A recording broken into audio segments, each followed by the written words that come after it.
Hey, stop dilly-dallying. Just answer the question. Answer the question.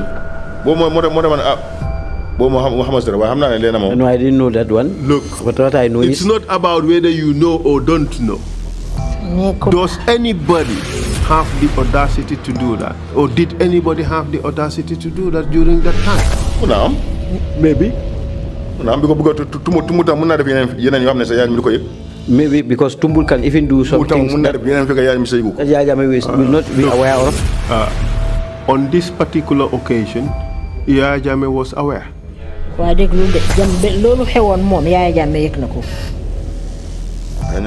you know that Yaya Jammeh was aware.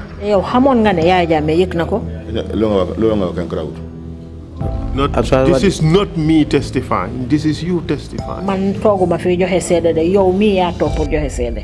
Yaya Jammeh was aware of this. Yaya Jammeh gave the instructions. You know that, didn't you?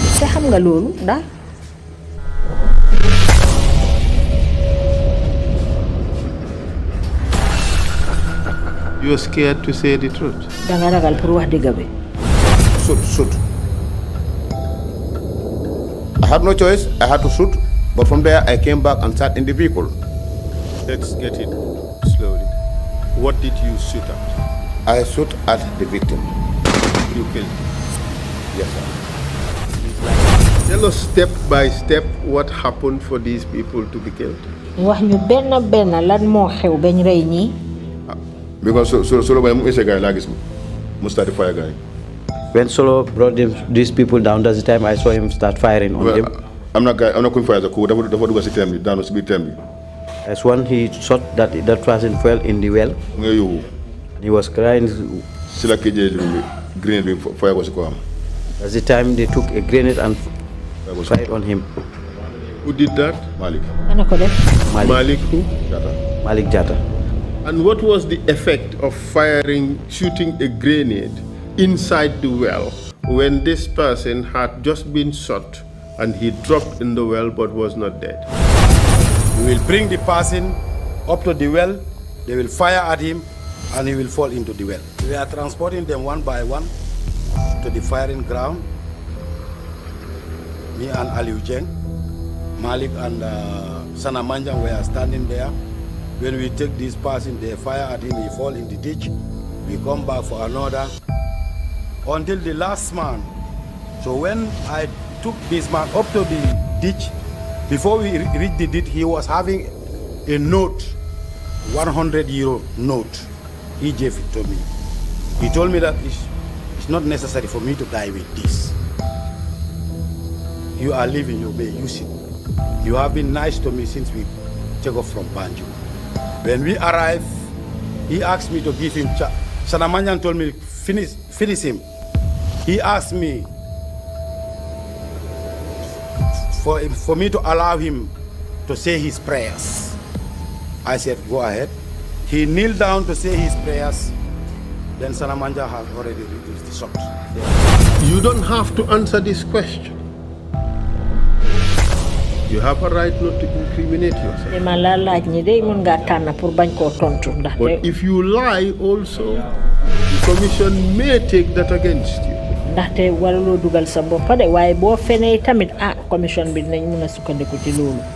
Did you shoot anyone?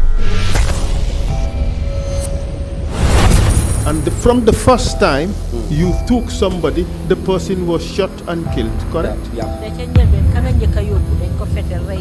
You went back and picked up somebody else and took the person was shot and killed. Yeah. You, the person who picked them up, and the person who shot at them, all contributed in the execution of these people, correct? Of course. You agree that you murdered those people? Yes, I will agree. Said, if you don't want to die, don't jump from this pickup, okay? Yes, sir. So we asked Lamini, where are these people taking us to? He said, let's pray. There was a village. After this guy had the serious cut, the car branched from the tied road to untied road, and the car knocked a sheep.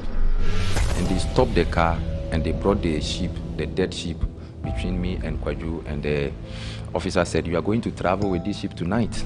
Definitely, we have knowledge about what the man is talking about. That you are going to travel with the dead sheep. What happened when you arrived in Kanilai? So what do you want to say? Solo entered in the compound and said that he is going to the HE. To do what? Hey, stop bile dilly-dally. Tell us the truth. What happened? And you went up to Yaya Jammeh's backyard to do these killings of 19 people. You think anybody in this country would have done that at that time without Yaya Jammeh's knowledge?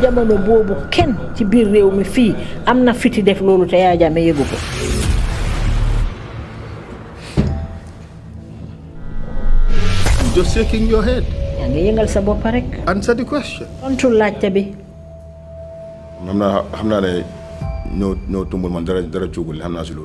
I know that you see, Mr. Witness, what you're trying to do, you are so afraid to say that Yaya Jammeh knew it. Yaya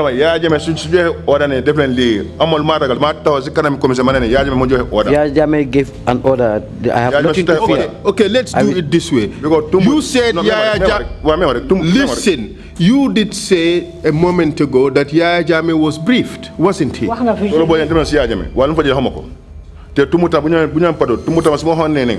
Yaya Jammeh moje order ma tax mané ko li conseiller Yaya Jammeh moje order bo amal ma ci ragal all is Yaya Jammeh give this order I will stand here at this commission and say man deug mako sax Yaya Jammeh give this order ko sama pour ça nga réma sa té bi té mo gën luma deug mako. On a quiet night in July 2005, the sea carried more than waves to the shores of the Gambia. It carried dreams.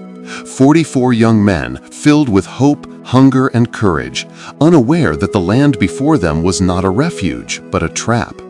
They came seeking a future. Instead, they became shadows in a story Africa still struggles to speak aloud. They were sons, brothers, workers, hustlers, boys becoming men. Each carried a story, a mother who prayed for him, a sister who believed in him, a promise to return home with something better than what he left behind. Their journey was simple: cross the sea, reach Europe, change their fate. But fate that night had already been rewritten by human hands. They entered Gambian waters with purpose, not by accident, not by drift. Their mission was simple: pick up friends waiting along the coast and continue the journey together. They were not lost, they were not helpless. They were young men moving with courage, determination, and a plan, unaware that the shoreline they approached was watched, and their presence already marked. What awaited them was not guidance, not assistance, but danger wrapped in the uniform of authority. They were rounded up, treated not as travelers, not as migrants, but as enemies. No crime, no trial, only accusations whispered in the dark. And in that moment, their dreams were taken first, before their lives. What happened next was not an accident. It was not a misunderstanding. It was a decision that 44 innocent young men should never see the morning again. Led into forests, driven away in trucks, separated in small groups. One by one, they vanished into the silence of the Gambian night. Some prayed, some cried, some whispered their mother's name for the final time. None of them returned. And when dawn broke, the Gambia did not speak the truth. Officials created stories. Lies were dressed as facts. Denials became government policy. Ghana waited. Families waited. Africa waited. For 15 long years, the truth remained trapped in shadows, until those who pulled the triggers could no longer hide from the weight of what they had done. Their confessions cut deeper than bullets. They had been ordered to kill. Yet justice still walks slowly, far too slowly. And then came the testimonies, soldiers called before the TRRC. Some spoke the truth, some twisted it, some walked in circles trying to escape the questions. But the truth is patient, and the lead counsel was relentless. This is part 10 of our series on the 44 Ghanaians who vanished in the Gambia.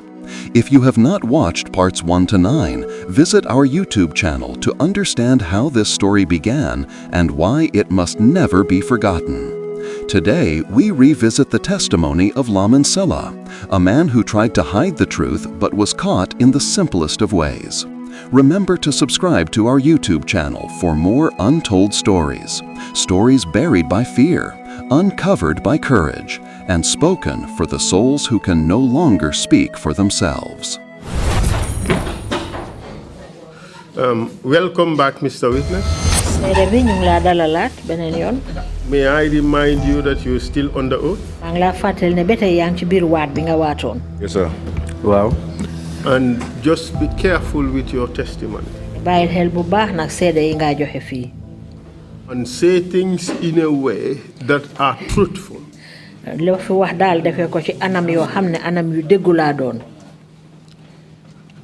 you try to dilly-dally and come across as if you're lying,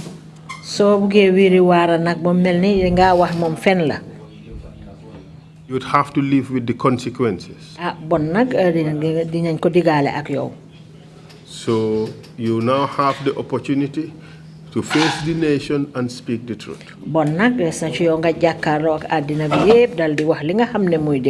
Now let's move on to the migrants case. In 2005, July 2005, from 22nd, 23rd July onwards, a group of migrants came to Gambia. ñaar fukki fan ak ñetta jëm kaw amna ay kurel yo xamne ay tukki kat lañ ñewon nañ fi Gambia. Yes, sir. About 50 plus of them were killed by members of the Gambia Armed Forces. Lu tollu ci juroom fukk ci ñoom reyon nañ leen te ñi leen rey moy ñi nga xamne ñoo di soldari Gambia yi. Degala. Yes, it's true. Could you answer again? Yes, degala. Yes, it's true. Tell us everything you know about that incident. Wax ñu lepp lo xamne xam nga ko ci xew-xew bobu. Step by step, blow by blow. Ndanka ndanka benn benn. Proceed, please. Okay. Affaire the Ghanaians. The Ghanaians affairs. Ma fekk duties Kanilai. Then I was on duties at Kanilai. Parce que dañ jëleen duties Kanilai pour 1 month. We usually go for duties at Kanilai for 1 month shift. 1 month nga ñu soori Banjul. If the 1 month is exhausted, you come back to Banjul. Why on Friday? What time on Friday? It was on Friday. Around 12 sugudi. Around 12 midnight. Do you recall the month and the year? Fatale ko nga weer ba ak at ba. I cannot remember anything about the date and the month. He said, I cannot remember the month. I cannot remember the month. I was there. At night, Solo Bojang came to my house. He said, go and answer to Tumbul Tamba. That's the time I just got up. I went to Tumbul's house. I said to him that Solo said that you called me. He said yes. He said, go and dress up, you are going for a patrol. That's the time he gave me his vehicle key. Who gave you his vehicle's key? Kan mo la jox caabi motom bi? Tumbul Tamba. Tumbul Tamba. That's the time I went and dressed up. I took my rifle. I put it in the car. I just parked the vehicle around on the highway, around the main road. I sat in the vehicle and waited for them. Which highway? Banyon. Because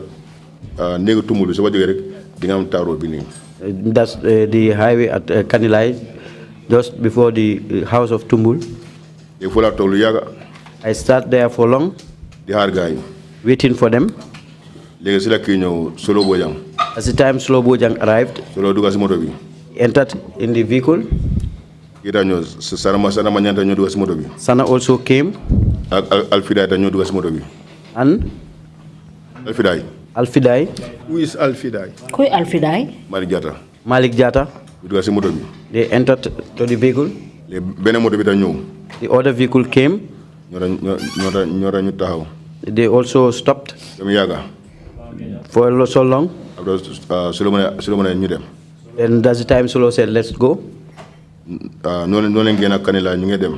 the time we left. How many of you? Me, myself, in my vehicle. We were 4 in number.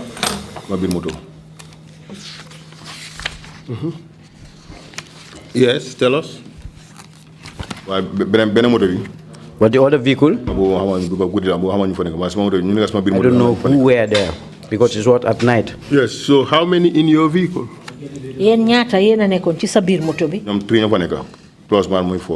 There were 3 plus, including myself, make it 4. Name them again.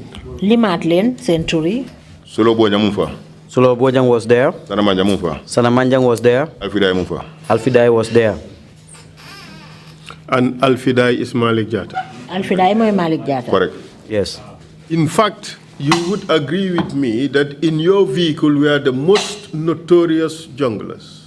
Da xam di nga nangu ne yow ci sa bir moto bi moy jongula yi nga xam ne ñoom lañ gëna ragné ci jëf ju bon. Yes. Ñoo gëna garaaw. Ñoo gëna garaaw. It's true. In fact, they committed the worst and most gruesome murders that took place in this country. Da xam ñoom sax ñoy ñi nga xam ne ñoo bokka ci rey gu metti ak rey gu soxor yi nga xam ne xew na fi ci biir réew mi. Yes, that's true. They were notorious for drunkenness and smoking of cannabis everywhere. Ràññee nañ leen ci ñoom ay mandikat lañ te tuxkati taay lañ fu nekk xamee nañ leen ko. That's true. Including yourself. Bokk na ci yow mi sax.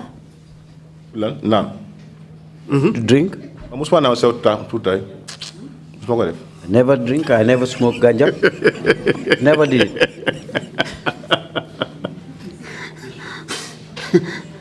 Is this Lamin Sillah? Ki Lamin Sillah la. Man, you don't know me. Sobge. Huh? Okay, Mr. Sillah, your drunkenness is not an issue before the commission. Mr. Sillah, yow sa mbiri mandi dal nekkul mbir mi fi ci kanam commission. We just wanted to understand the character of the people that were in that vehicle. Dañ bëgg xam rek ñi nekkon ci moto bi ñoom lan lañ jikko. But I am sure that all soldiers in the Gambian National Army are finding this so hilarious.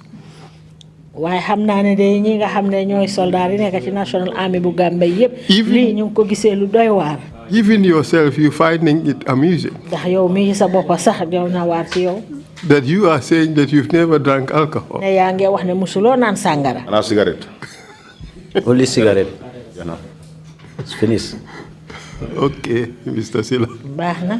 The council, did the witness confirm that the 4 riding in the vehicle with him were, as you characterize it, the worst among the junglers? Well, I am sure. He had done this and that and that. If he did, if he could repeat for the record the names of those 4 that he considered the worst of the junglers in terms of killing and all the torture that Mr. Chair, I want to be fair to the witness. I said, and these people are the most notorious junglers you had in your vehicle.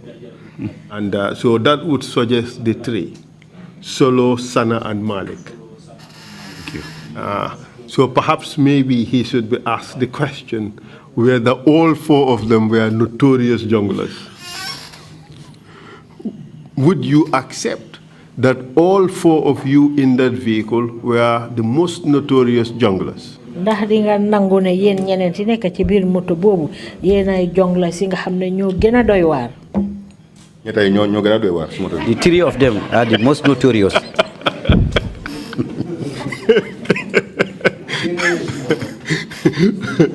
There you have it. And who were the Nyata? And who are they? The record. Malik. Malik who? What? Malik Jata. Malik Jata. Alfidai. Alfidai. Sana. What does Alfidai mean? Does it mean all for die, all to die? What does it mean, Alfidai? Alfidai mom lum teki.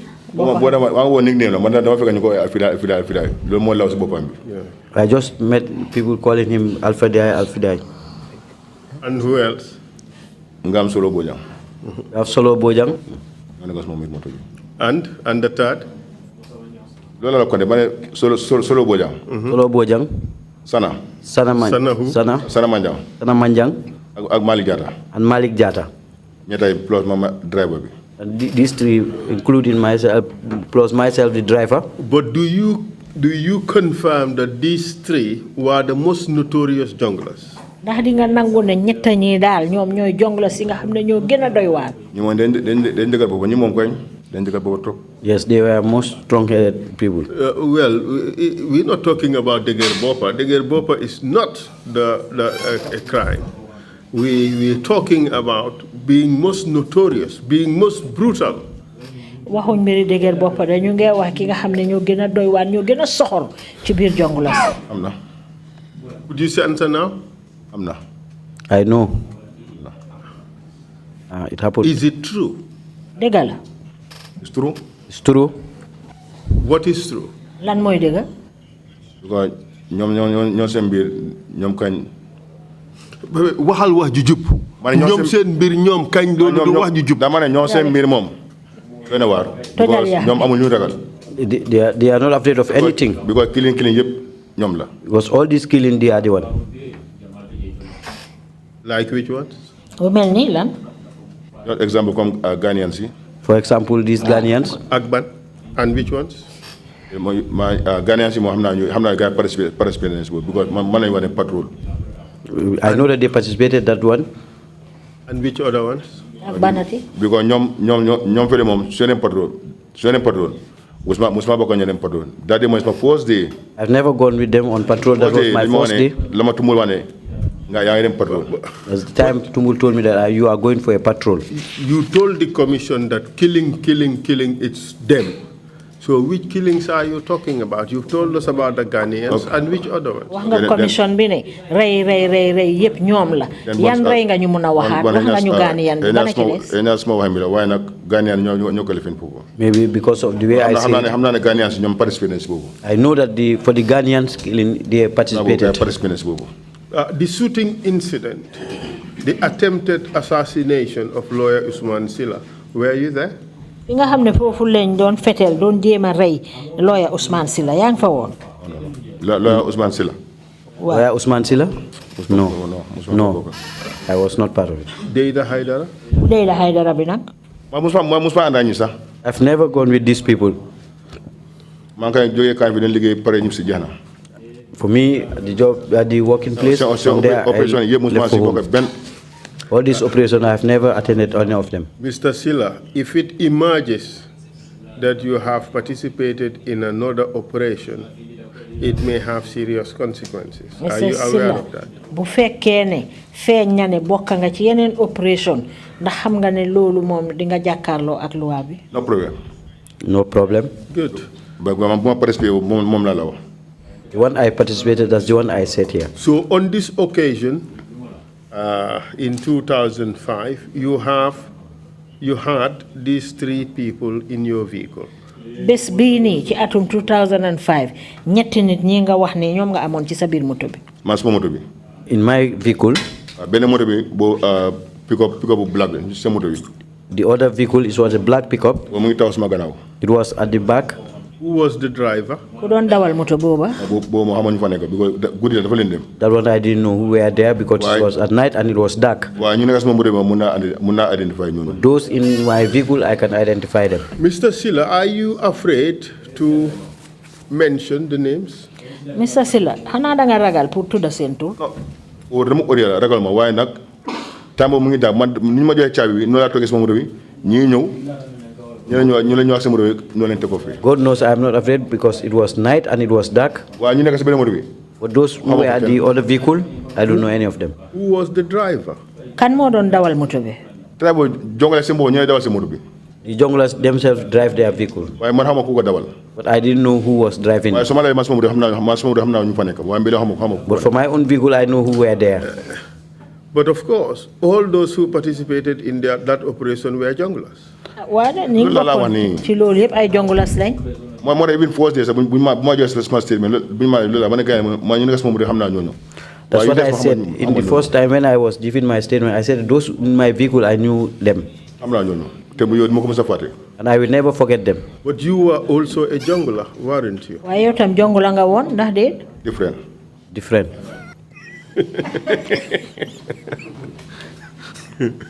What was the difference? A jungler who wasn't taking alcohol? Lan moy outé bi moy jungler bo xamné du nan sangara. Ma jël sama trainer bu ñu yóbbu State House man si laa nekk on the Bravo company. The time we finished our jungle training, I was taken to State House to the Bravo company. Even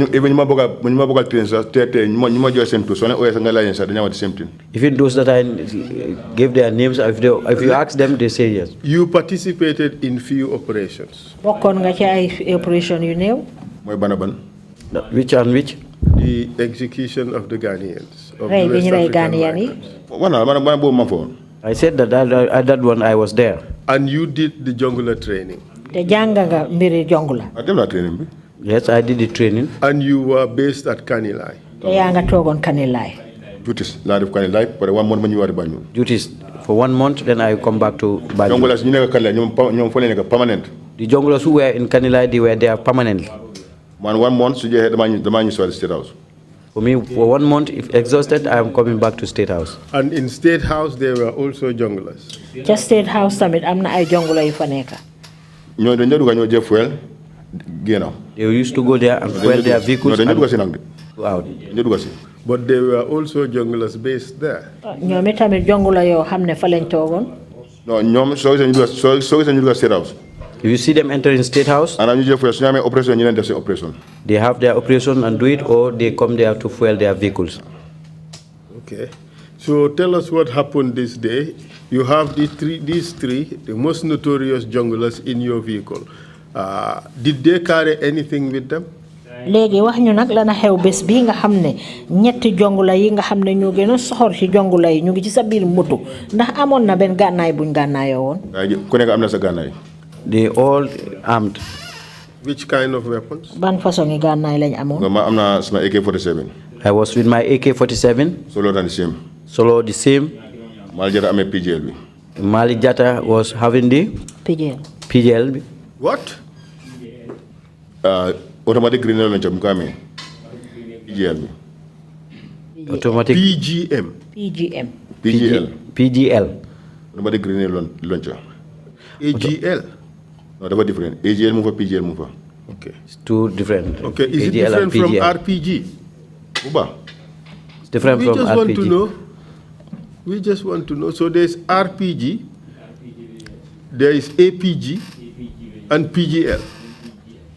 Oh. Yes. Good. Malik, did he have any other weapon? Malik, amon na benen ganay. Mom, living ambi, weapon ambi. His weapon? Me attached mom. He was attached to him. Okay. So the PGL, it's like double the grenade launcher and the bullet mouth. Correct? Yeah, correct. Yes. Good. Did he have anything else with him? Like a pistol also? Because junglers ñom ku nek mu ngay pistol. Yes, because the junglers personal pistol. They all have a personal pistol. Did you have a pistol? Yo am nga pistol fetel yu ndaw yoyu. AK. Only AK. Okay, good. So, and now these two vehicles, where did you go? Legi ñaari moto yi nak fan ngeen dem? When we Kanilai. When we left Kanilai. When we left Kanilai. Solo mune patrol. Solo said patrol. That's how we left. Who was in charge? Kan mo jité won group bi? So Solo was the more senior man. Solo was the most senior man. That's the time we went up to Campenda. That's the time we took the Banjul highway. We are going. Were you briefed about the operation? Ndax waxoon nañ leen operation bi naka ngeen ko doxalee? For me, I was never briefed, but for the others, for me, what they told me is only patrol. The testimony continued, slowly, painfully, like a wound being reopened after 15 years of silence. Lamin Sillah sat before the commission, shifting, hesitating, choosing his words the way a man chooses stones while walking barefoot. He wanted to speak, but only halfway. He wanted to tell the truth, but only the parts that did not stain him. He tried to hide behind memory. He tried to hide behind confusion. But the truth has a way of stripping every mask. The lead counsel asked simple questions, questions with no corners to escape, questions that exposed the cracks in Lamin Sillah's story. Each time he dodged, the counsel brought him back. Each time he twisted, the counsel straightened the path. Each time he tried to forget, the counsel reminded him. And as the minutes passed, his voice began to break. His confidence thinned. His answers crumbled. Because a lie may survive in darkness, but it cannot survive in the light. Piece by piece, the truth slipped from his lips. Yes, the migrants were arrested. Yes, they were beaten. Yes, he knew what happened to them. He spoke softly, but the silence in the room made every word thunder. He did not confess like a man seeking forgiveness. He confessed like a man who finally realized the weight of the ghosts behind him. 44 ghosts. Ghosts that followed every soldier who touched this story. Ghosts that refused to rest. His testimony joined the others, a chain of voices, a chain of truth, each link exposing another layer of the crime. And for the families watching from Ghana, from abroad, from tiny homes where hope had nearly died, this truth was not justice, but it was a beginning they had waited 15 years to hear. The truth was no longer buried. It was rising, slowly, steadily, unstoppably. Because truth has no expiry date, and justice, no matter how delayed, still listens to the footsteps of the dead. Then we left. When we reached Mandinaba, I asked Solo Bojang, I told him this is not our area, where are we going to? Can you tell us what happened when you arrived at Buyam? Ding ñu mëna wax lan mo xew ba ngeen agé Buyam? Buyam Solo received a call. So Buyam telephone Solo received a phone call. Received a call. Hello sir, good evening, Sir Excellency. I heard him saying, hello sir, good evening, sir, good evening, Excellency. And who is addressed in that manner by the soldiers? Kan la soldari de oye anam bobu nonu? President. The former president. What's his name? Akala tuda. Yaya Jammeh. What were they discussing? Lan lañ doon waxtaane téléphone. That one I didn't know, it was a telephone communication. And at this time, what were you going to do? Jamono bi lan ngeen doon wara def? In the vehicle, Solo didn't say anything to anyone. What was your purpose at the time? Lan moy won sen jubluwaay nak jamono bobu? Because hence I was told about the patrol. I was made to understand that we were going for a patrol. Was it not the case that you were going on an operation? Ndax nekkul na yeen da ngay warona dem def ben operation? Nga so diga ne ya ngeen def ben operation fekk ba nga joge nañ la brief tumul tam la wone ya li mo xew. If you think of another operation, that's the time you were brief. But so that Tumutamba would have told you that we are going for another district. But Tumbul briefed his people. For me, I was told to go and dress up, and I was going to for a patrol. That was the concept that I took. that we were going for a patrol. But of course, you are part of the group that would normally go on patrols. Why da nga bokk nak ci groupe bi nga xamne léegi-léegi ñoom dañ dee dem di wuralu. That day was my first day. That was my first day. Remember, junglers pour manda ñom this kind of operation bi. The junglers to go with them on this kind of operation. ñom dañ am seen own pickup. Because for them they have their own pickup. ñom ñoy defal seen boppa. They are the one who drive themselves. That day was my first day. That was my first day. And which pickup were you using this time around? Yo jamono bobu na yo ban pickup nga yore wo? Moy Toyota double cabin bu Tumbul Tamba bi. Toyota double cabin of Tumbul Tamba. And doesn't that pickup belong to the junglers? Pickup bobu du junglers e ko mom. Dede bom junglers ñu sama ñu ko peinture black. The junglers, their vehicles is painted black. Belemon ash color la. But for that one is ash color. Tumbul, wasn't he a jungler? Tumbul, ndax mom nekkuton jungler? Jungler kañ? He was a jungler. Wasn't that vehicle officially assigned to him? Ndax loolu du moto boo xam ne dañ ko jox pour muy doxal liggéeyam? Moto mi sax dade la gis force muy dem patrol moto mo official use am comme mo dem ba ñu yeneen mission yi xam naa. That was the first day I saw that vehicle going for that operation. But it is a vehicle assigned to a jungler. Waaye moto la boo xam ne dañ ko jox jungler. So it was a vehicle for junglers. Bon moto la boo xam ne pour jungler yi la ñu ko liggéeyee. Okay. And you were selected to be the driver. Yow nak ñu dal li la tànn ngay dawal moto bi. Correct? Du noonu. That day I was asked to go for a patrol and they gave me the patrol. And that was the first time Tumbul's vehicle go for a patrol. But how would you know that? Naka nga ko xamee? If you are not one of them. I do this 1 month. I was in Canada. I usually shifted for duties for 1 month. 1 month. Where I stayed, the junglers dress up at night. They go to Tumul and they go for a patrol. Tumul's vehicle never go. Okay. But on this occasion, it was used. Yes, on that day, on the way, said patrol. On the way going for this operation, he received this call from Yaya Jammeh. Léegi ci yoon bi ngeen di dem nak jëfi liggéey boobu mu am téléphone boo xam ne Yaya Jammeh moo ko oo.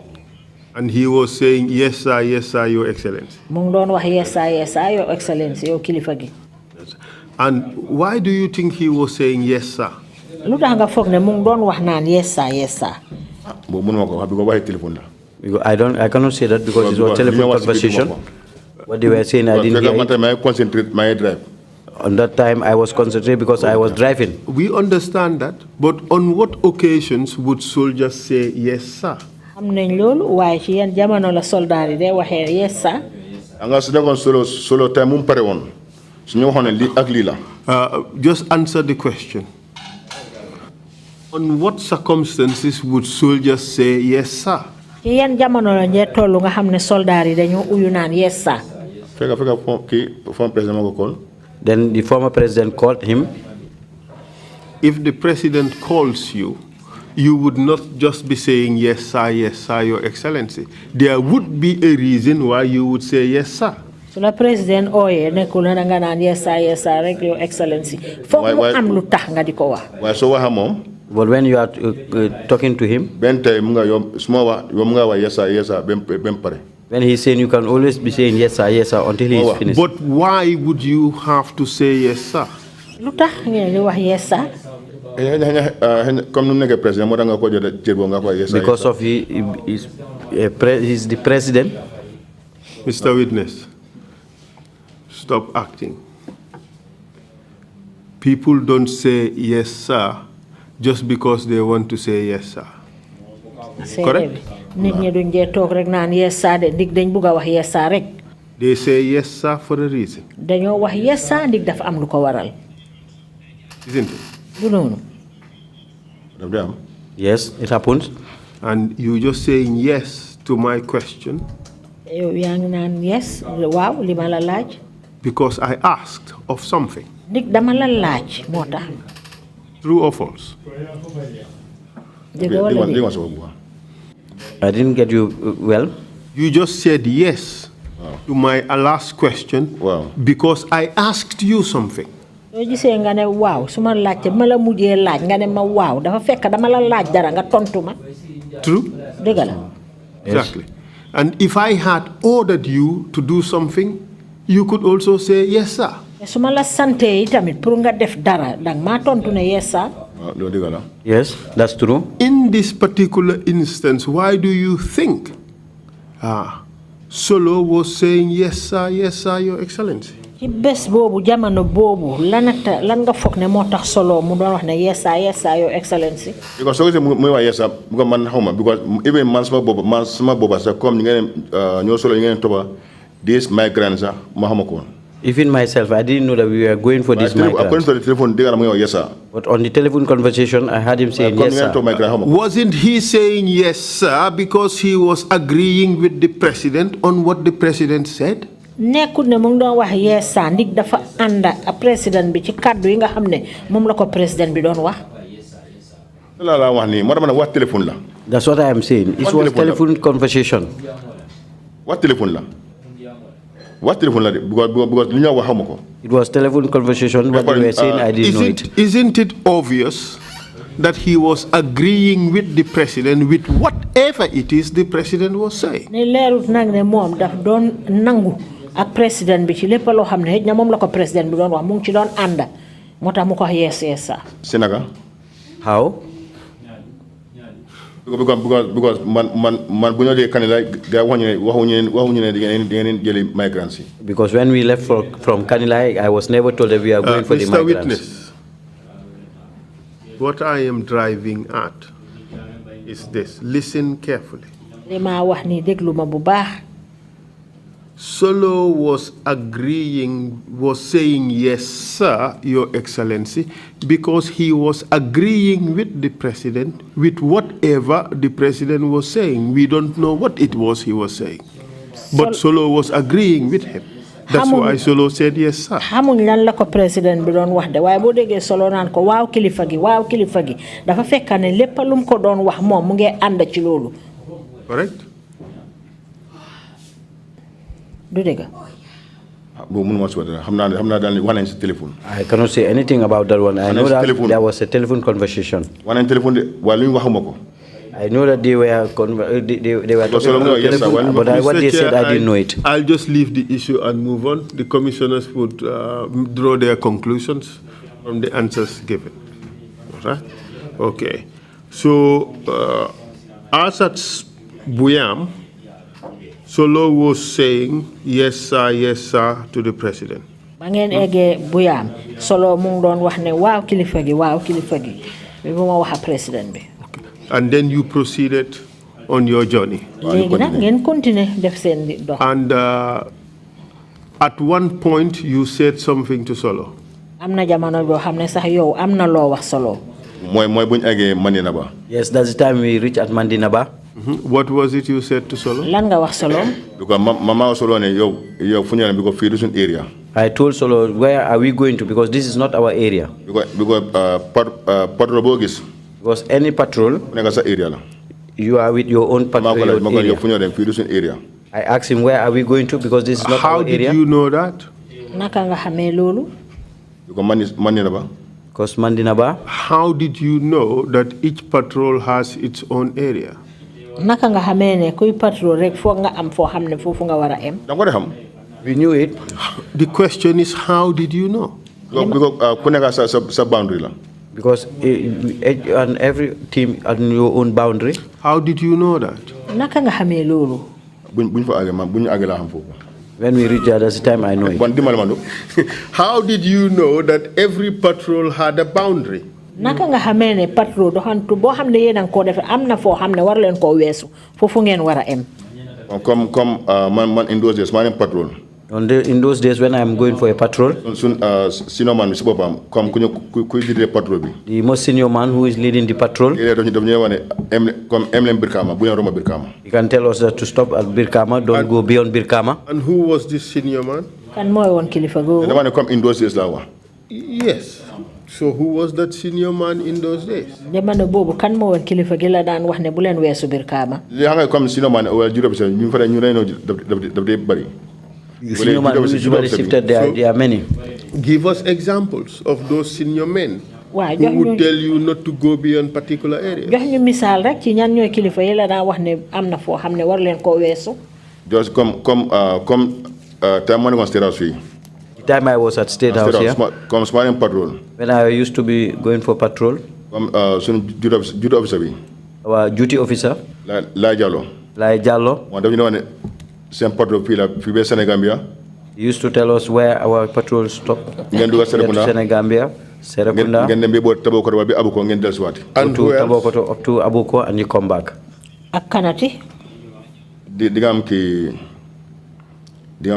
jura bi late Mambiran Sam ko gañu ko ran the same thing la de wax. Who? Late Mambiran Sam ko gañu na. Mambiran Sam. Ran the same thing. He passed away.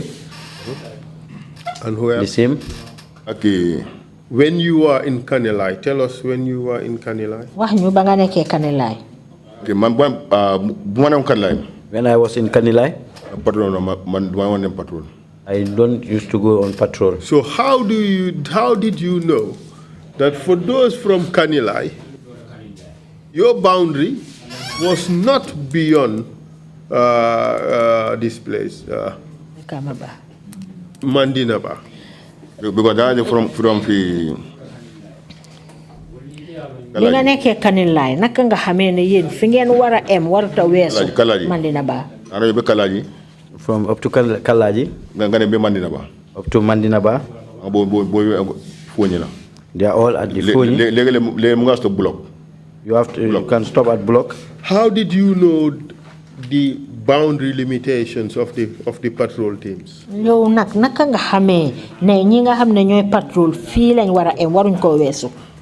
Sometimes the most senior man in the vehicle usually tell us to stop here.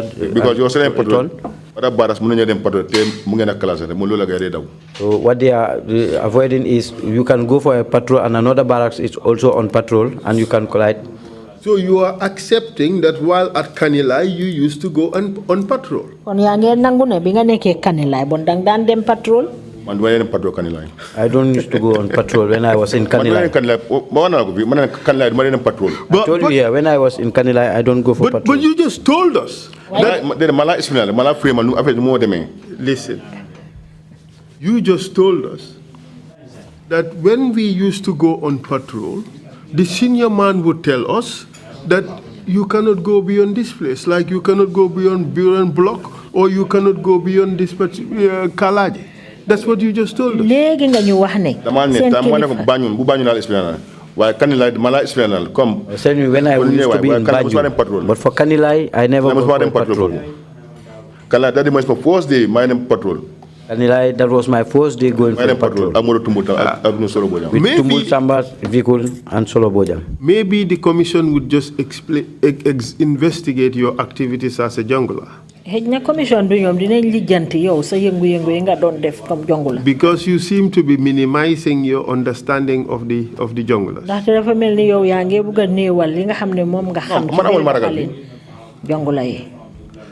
Aren't you afraid of the truth? I have nothing to afraid of. What I know, that's what I will see. What I see, that's what I will see. What I didn't know it. As more soldiers took the stand, something began to happen, something powerful, something unavoidable. Their stories, once scattered, once hidden, once whispered, began to collide. One soldier blamed another. One claimed he wasn't there. Another said he only watched. Another insisted he only drove the vehicle. Another said he followed orders. Another claimed he remembered nothing.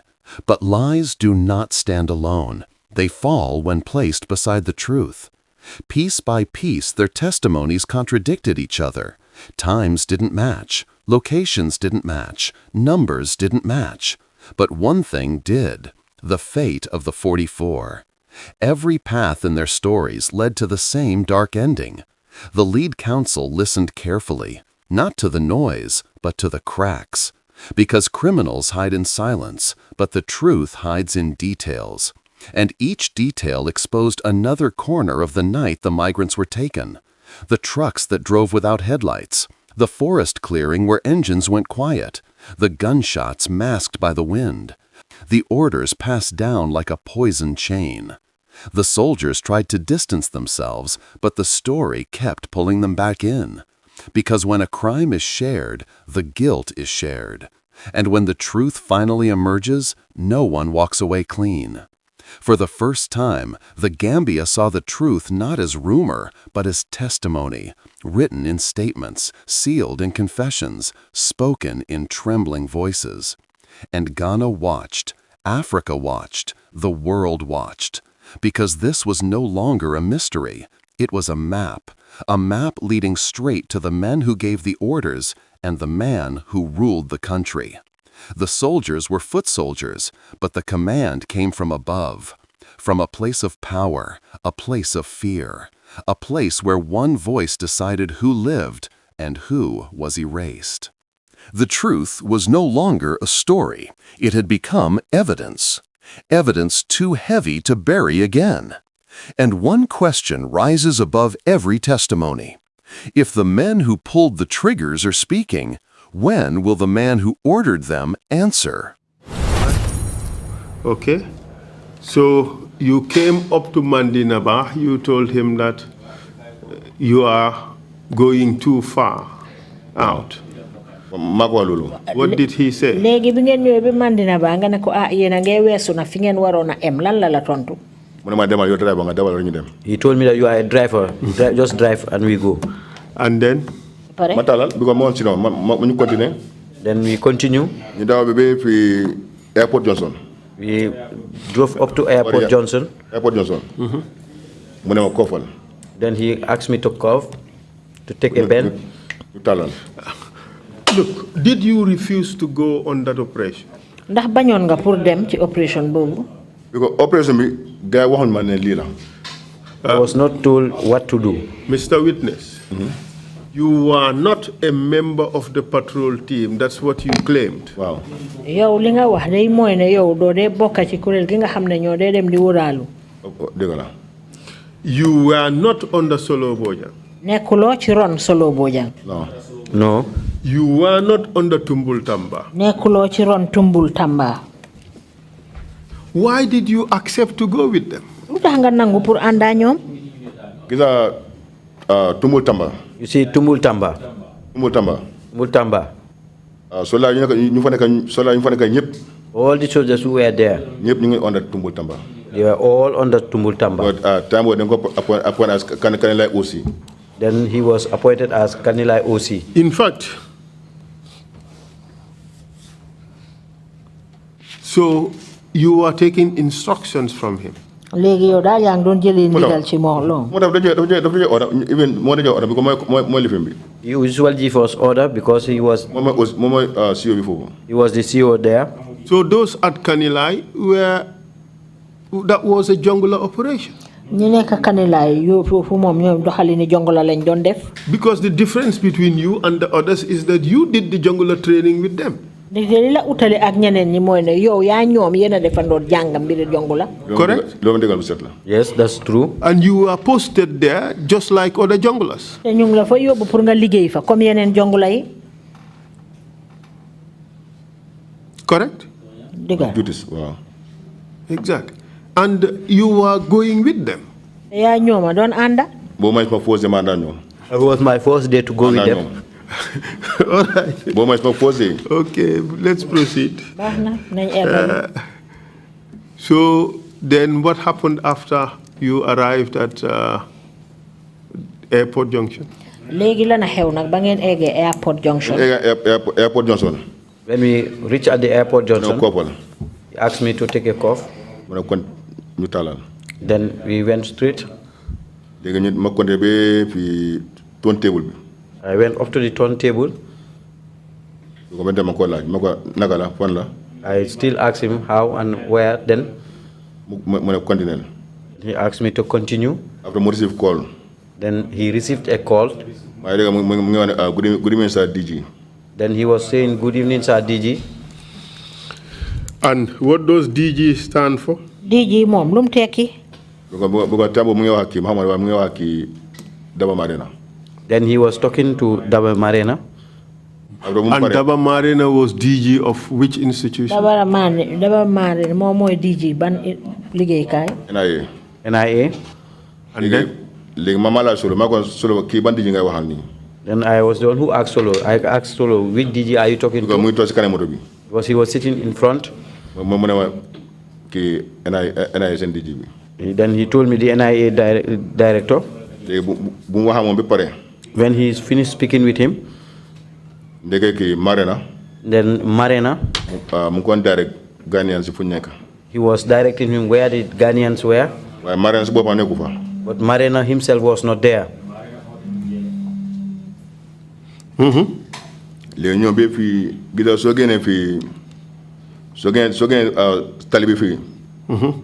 he left from this highway, there was one supermarket there. If you left the Johnson, the other Johnson, where Baba Job lived, when we reached there, we were asked to stop. And then Solo just jumped up from the vehicle and ran and hit the gate, the compound gate. What type of house was that? Story building.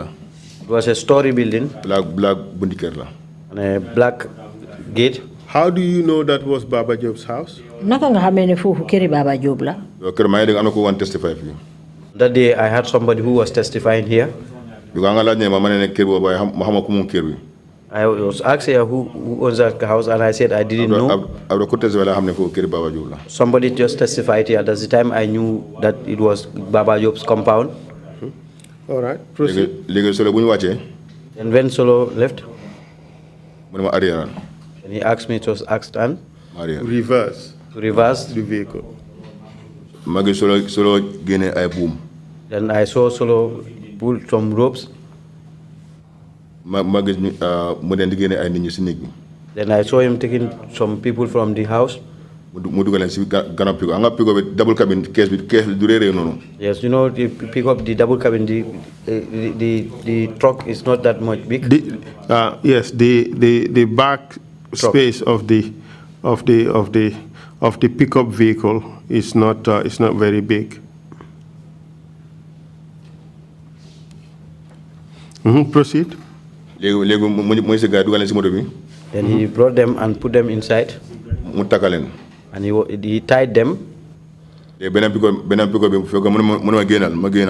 I left the other people, and I stopped at some point.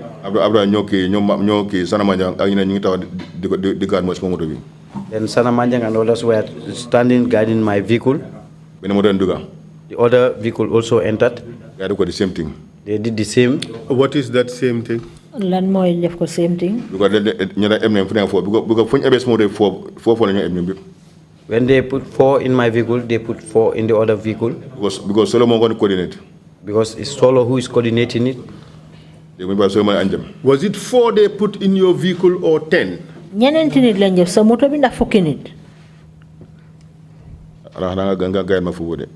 Unless you guide me there. Let you be guided by the truth.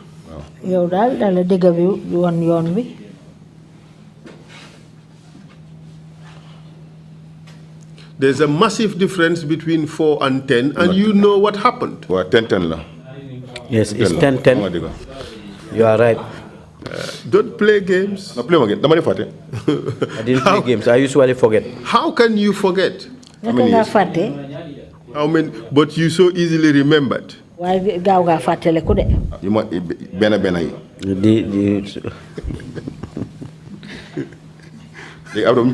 So it was now 20 people. 20. And how were they dressed? How? Civil dress. They were on civil dress. With the girls. They singlets. Was there a woman? There were 2 women, but they were left there. Okay, and then what happened? So they were tied and put 10 per vehicle. Yes, but you would admit that to put 10 big men, 10 adults in the back of a double cabin vehicle, pickup vehicle, it would be very, very tight. Waaye di nga nangoo man nag ne fukki ponkal nga jël leen dugal leen ci gannaaw double cabin ak nim xatee noonu bon foofu dina xadde. Could you respond now? Solo put all of them there. And how were they put in there? Naka lañ leen fa dugalee? They are not comfortable. They were not even comfortable. Because that place was very tight. We have received testimony. Amna ay seede yuñ fi jot. Who said ñu ne that they were made to stand ne dañ leen fa taxawloo opposite each other. Ku nekk jàkkaarloo sa morom. And 4 of them were bound by a rope. Ñeneen ci ñoom ñu jokkale leen ak a buum. And they were pushed on the vehicle. ñu dal li leen puus ci biir moto bi. Yes, they lay on the floor of the vehicle. Wow. Waaw dañ tëdd ci suufu moto bi. And they were bound together. dañu jokkale leen. dañ leen takka ñoom ñëpp dañ leen takkante. Waaw ñu toogee nii. The way they were sitting here, they were all tied together. The hands and the neck. Seen baat yi ak seen loxo yi. It's only the hands, not the neck and the legs. The hands and the legs were tied.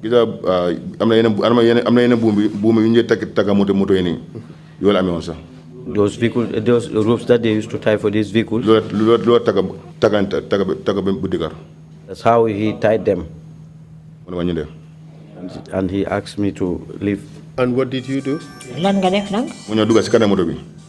I entered in the vehicle and we left. Did you object? Ndax yow bañoon nga?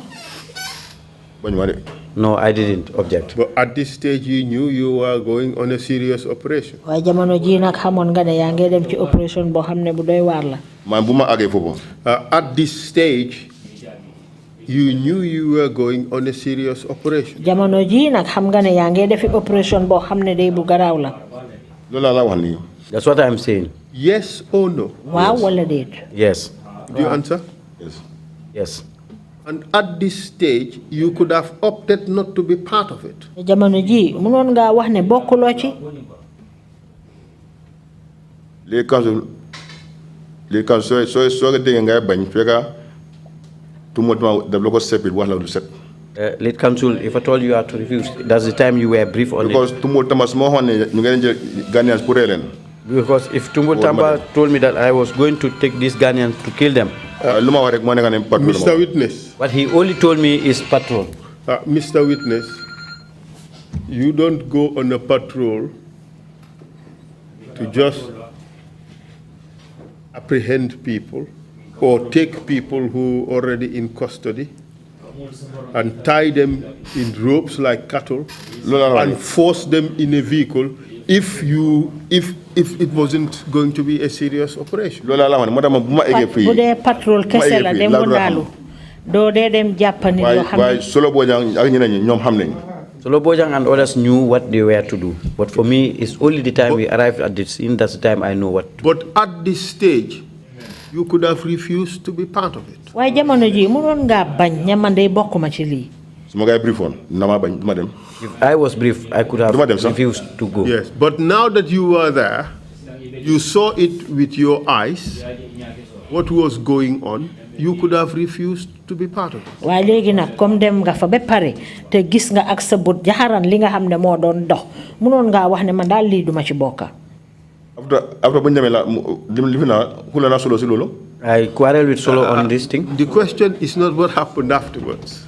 The question is what happened at that time. You could have refused to say, I am not a jungler. I am not part of you. I will not do this. Li nga wax day waxuñ la xew gannaaw ba de dañu wax li nga xew xam ne moo xew jamono jooju nga demee gis li xew mënoon ngaa wax ne man duma jongul la lii bokkuma ci. Because xam nañ ne always la wone patrol boo amul si benn excuse pour nga bañ. Because they know that if they ask you you are not patrol, you have answering no the excuse. question. Laajte tontu loolu ma la laaj de. I myself, I didn't know this was what was going on. You think they were going for a picnic? picnic rek. Because madam phone is a normal patrol. Okay. For me, I thought that it was just a normal patrol. When these people were herded and bound together and forced in that tiny cabin, the tiny back of this vehicle, you knew it was something serious. Bi nga gisee ni ñooñu ñu jël leen dal di leen takkante sànni leen ci biir gannaaw moto bu xat boobu noonu waroon nga xam ne lii day mbir xew-xew la boo xam ne caaxaan. You knew it was something serious. amoon nga ne mbir la bu garaaw. It was wrong. That day, it's wrong. That day, I knew it was wrong.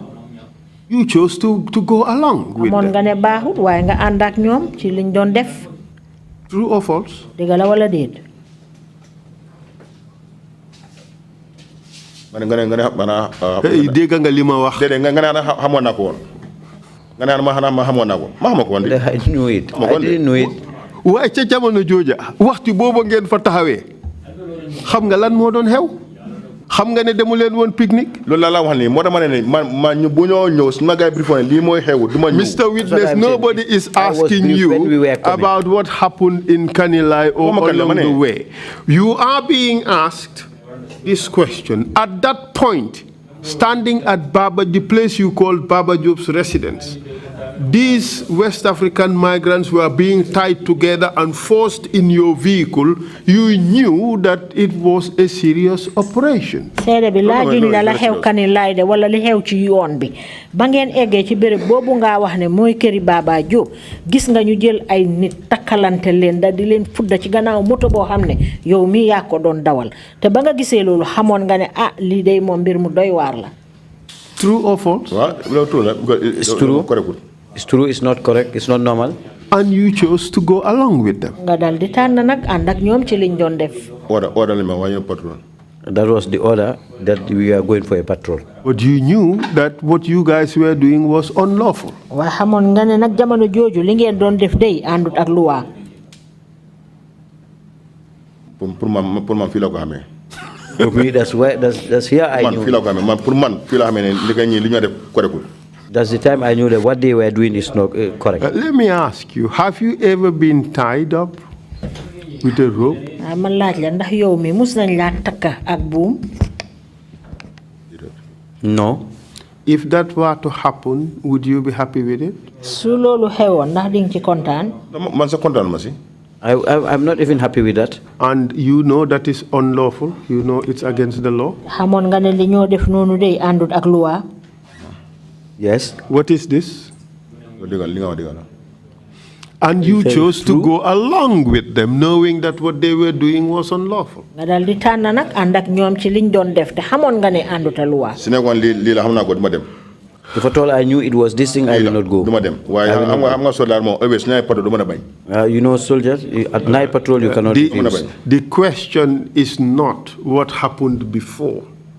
The question is what happened at that time when they were already put in your vehicle.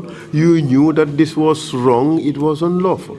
Laajuñ la li nga xam ne moo xew balaa loolu de liñ la laaj mooy ci jamono boobu la doon xew bañ leen takkee dugal la sa moto boo xam ne yaa ko doon dawal xamoon nga ne lii àndut ak luwa. I know it was not lawful. And you knew that. Xamoon nga ko. Ni ko xam luwa kañ di nga xam ne lii moom correctul. If somebody who knows the law knows that this is not lawful. Ku xamut luwa sax xam na ne loolu jaarut yoon. Good. All right. And you decided, with full knowledge that this was unlawful, you decided to go along with them. Terewut de xamoon nga peng ne liñ doon def àndut ak luwa waaye terewut nga ànd cee ñoom ci liñ doon def. True or false? Dëgg wala déet? True. Good.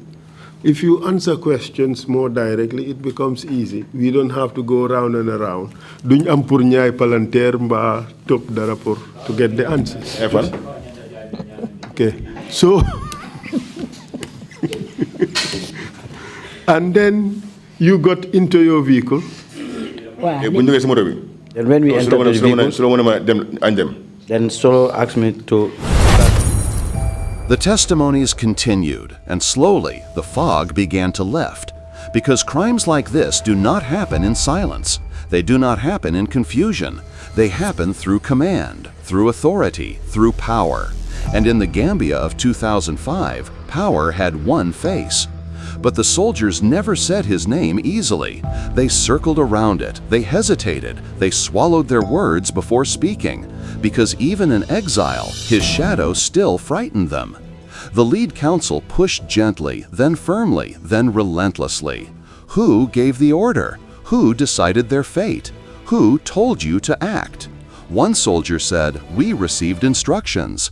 Another said, "We were told what to do." Another whispered, "It came from the top." Another trembled and said, "From State House." Not one of them dared to speak his name directly. But the truth does not need a name. It needs only direction. And every direction pointed upward, because the junglers were not ordinary soldiers. They were a death squad, a group created, trained, and commanded for one purpose: to silence whoever the state feared. They never moved on their own. They never acted without approval. They never pulled a trigger without certainty that the order came from the highest seat of power. And so the truth became undeniable. 44 Ghanaians were not killed by mistake, not by confusion, not by panic. They were killed because someone in authority wanted them gone. The soldiers who carried out the operation were tools. The ones who arrested the migrants were messengers. The ones who killed them were followers. But the decision, the command, the final word came from above. And as testimonies collided, a pattern formed. Every soldier knew something, but none of them knew everything. That is how a perfect crime is designed. Each man holding just enough to obey, but not enough to question. But when all their fragments were placed together, a full picture finally emerged. A picture that pointed to the man who ruled with fear. A man many still feared to mention. A man whose orders could take 44 lives and expect silence to follow. But silence had ended. Truth had begun. And then what happened? Then we went up to Kanilai. How many vehicles? With how many captives? 2 vehicles. Only 2 pickups were loaded. Okay, and then what happened?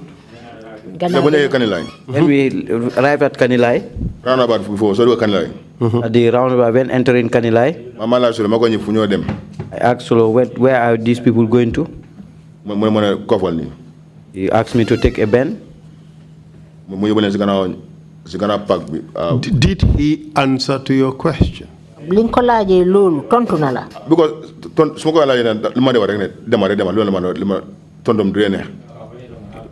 so he did not respond to you apart from saying demal rek demal. Because understand. He always tell me is that you are just a driver, just go. Okay, and then what happened? We went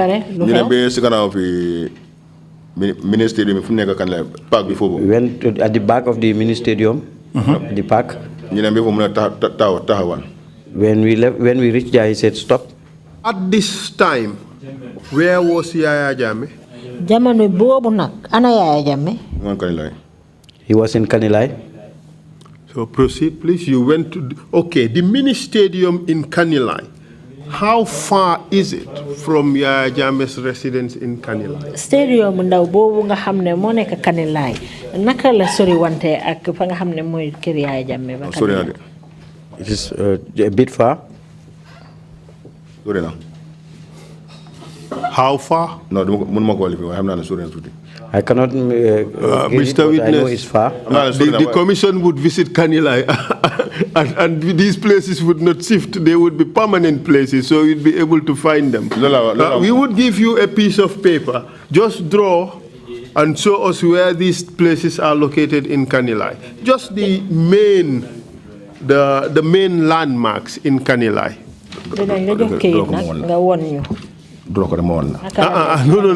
No. This is you testifying. So you pinpoint the locations, not him. Show us Jame's place in Kanilai. Show us the crocodile pond.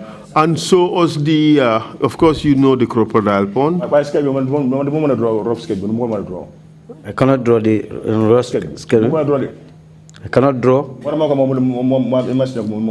That's what I. My that's friend, why I asked him put to draw. the points on that document. Okay, if you want him to write the names for you, he would write the names for you. But no, you put the points first, and you tell him this point is point this. Yow sa bop bindal place bi fi moy fi bo bëggé mu bindal la tour yi nak mu bindal la ko fi mo ministre fi la pilote mo tamba de ko asa tangi xol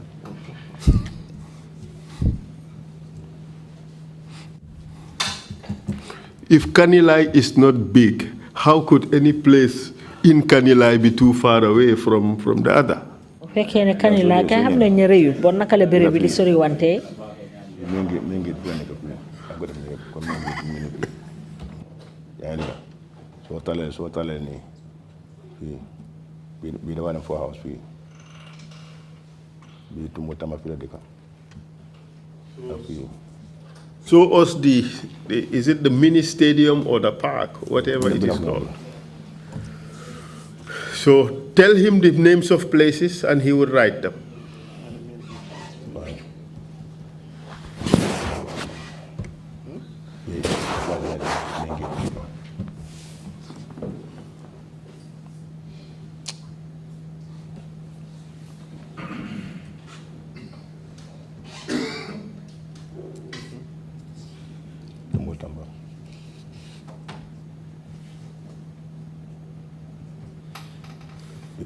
Sorry, but then.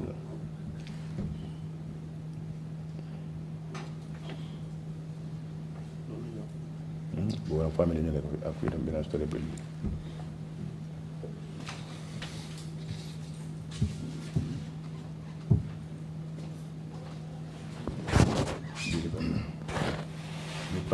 Bina ministry.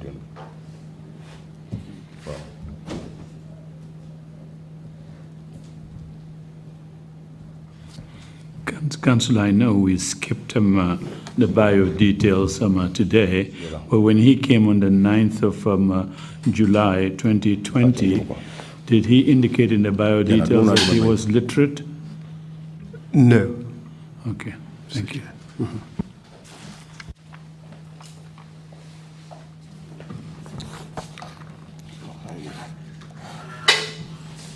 Okay. All right. Thank you very much. Could you write his name down and let him sign it? bindal turam ci suuf mu ko defee moom mu sign ko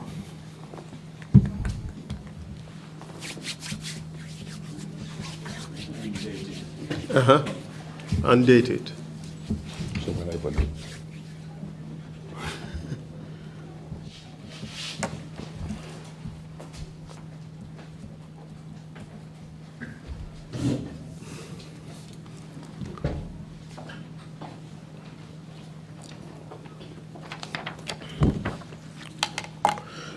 Would you agree, Mr. Sillah?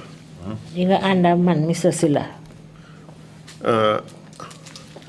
That Yaya Jammeh's residence in Kanilai is within the premises where you have the main entrance. Yaya Jammeh dekuwaay ba Kanilai mu ngi ci fi nga xamne fa nga amé fi nga duggé.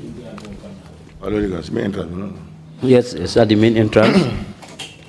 And between Yaya Jammeh's house and the mini stadium, could you give us the distance, a guesstimate of the distance, assuming that this premises is Yaya Jammeh's residence? How far from here would be the mini stadium? Na di ñu mëna wax digënté mini stadium bi ak dëkkuwaay Yaya Jammeh ci misal dal melni fi moy kër Yaya Jammeh. Then be around 30. Around 30? 30 what? Kilometers. Are you kidding me? 20. You are a driver. Yow driver nga de. 20 kilometers. Ñaar fukki kilometers. Do you know that between here and Banjul is about 8 kilometers? Am nga ne file Banjul juróom ñetti kilometers rek la.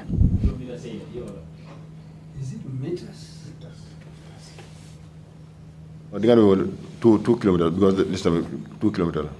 The distance is 2 kilometers.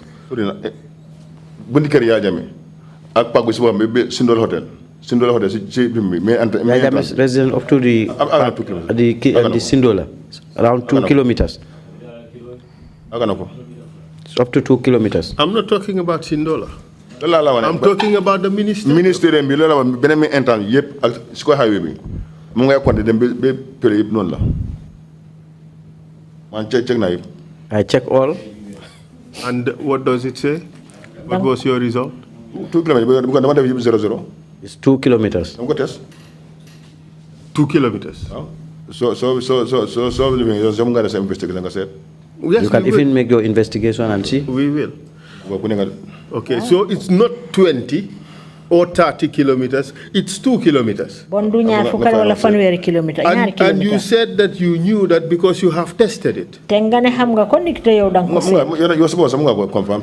can even confirm it. You said you came to know that because you have tested it. On my vehicle, what it gives me. And what your meter gave you was 2 kilometers. Then why did you tell the commission that it was 30 kilometers? When? Well, you just did. You're going to check set. You asked me to check. We asked you what is the distance. You said 30 kilometers. Okay. And you were challenged now, and you brought it down to 2 kilometers. And you said the only reason why you knew it was 2 kilometers is because you did the measurement. Yes, that's it. You measured it. And you knew the distance. And you came here and told the commission that it was 30 kilometers. Why did you choose to lie? I didn't lie. Was that the truth? What I said is that the 30 kilometers was it? Look, 30 kilometers. Is that true? Or is it false? So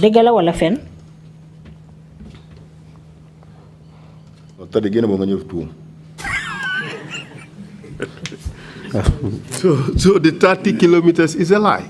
Then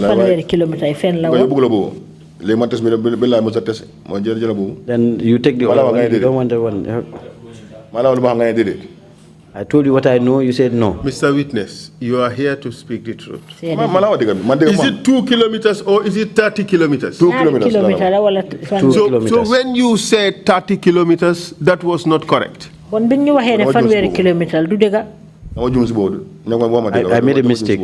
It's not that I lied, but I mistake. But how could you make a mistake on something that you have measured and you knew exactly that it was 2 meters, 2 kilometers?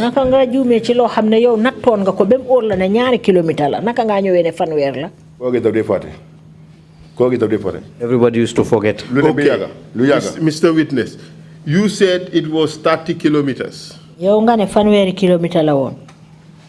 That was a mistake. You turned around and said it was 20 kilometers. That too was a mistake. But you only realize now that you had measured it and it was 2 kilometers. You want us to believe you? Now you just see. You just lied. But obviously, I didn't lie, but the just two check. can't be both true. No, I didn't lie. Danga wahu dega rek, way fenulo. Stop it. Ken sagu la fi. Danga wahu dega. Ay wax mo rafet ku nekk tasaaro. Just the most. Oh, danga bëgg ñu rafetal ko. Waaye saga fu mu am rek du dee rafet. Mr. Sillah, stop playing games. You playing to the gallery. Okay? You playing to the gallery. You see, here we don't maslaha the truth. When you lie, and we call you out for lying.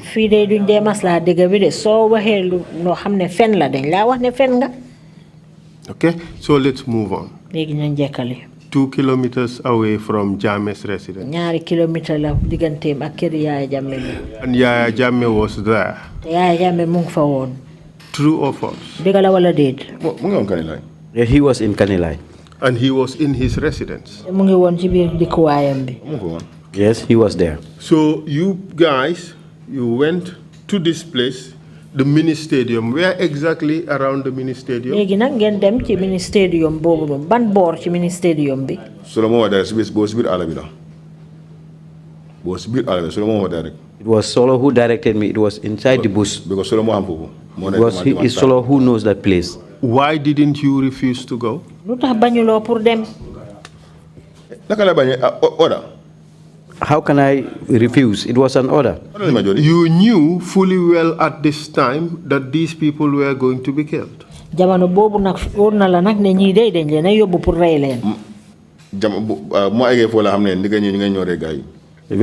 we reached there, that's the time I know that these people are going to kill them. Mr. Witness, you removed people from Baba Job's house. You had your members of your party, members of your team, communicating with Yaya Jammeh and communicating with the DG of NIA. And they were tied and bundled inside vehicles. They were driven all the way to Kanilai and put in the forest. You think they were going there to have fun? yow de da ngeen ñëw jël ay nit eplen takal leen dugal leen ci biir moto te yaa ngi dégg sa ay nit yi nga àndal ñu ngey jokkoo ak Yaya Jammeh ñu ngey jokkoo ak ki nga xam ne mooy Daba Marena léegi ñu jël leen takal leen yóbbu leen Kanilai dugal leen ci biir Allah ndax foog nga ne foofu caaxaan lañ fa doon defi. It's not normal. It's not normal. It was not normal. Not only was it abnormal, it was clear that these people were going to be executed. Nekkul rek ne sax li doon xew jaaduwut waaye yow leeroon na la ne ñii dañ leen yóbbu pour rey leen. That is true. And clear truth. You decided to continue. Ba léegi nga nangu pour continuer ak ñoom. That's true. And then you took them deeper into the forest. Nga dal di leen yóbbu ca biir. So Lord guided me saying that go until where he wanted. That's the time he asked me to stop. Those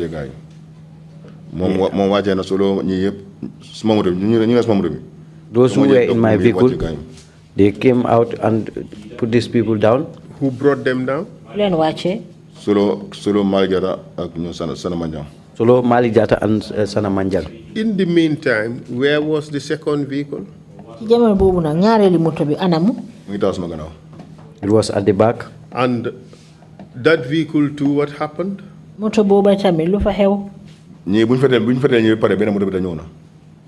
they shot this in the first vehicle, the second vehicle came. But in my vehicle, when Solo untied them, that Ghanaian who came and testified here, he came out from my vehicle and ran away. And then I was standing, I was watching him running away. You see, the irony here is Malik Jatta sat there, he said, oh, yes, here he was, I saw him. He ran. You didn't know from that end. Hold a second. You didn't know what I was going to say. Malik said the guy dropped off and he just passed him. And, he was running away and he just stood there. Malik Mune. He felt sorry for him and he didn't do anything. Malik Mune, mungi taxaw waji bi mo daw ni la ko rombe waye daf ko bayre diko xol ndax te daf ko yere mo. That is not true. If Malik should have seen him, he would have killed him. Pick up. The pickup. Those people dropping from this end. Those at this other side. Because When then Solo has already untied them. That's the time this boy jumped. And he was running. I was standing at the door of my vehicle watching him. The fire. That's the time Solo ran after him and started shooting. But what Malik Jatta was saying, if Malik Jatta should have seen him, he would have killed him. But equally you, if you should have seen him, you would have killed him. I was standing leaning on my vehicle and I saw him running. That's also exactly what Malik Jatta said. Malik Jatta itam lolu nga wax ni lolu la wax.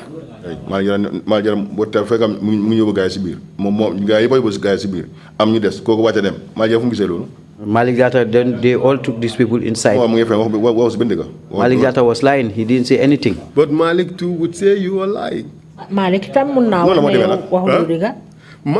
according to Malik, all of you who were there shot these people, these victims. All of you. Malik lim wax de moy yen ñepp da ngeen fetel ñi.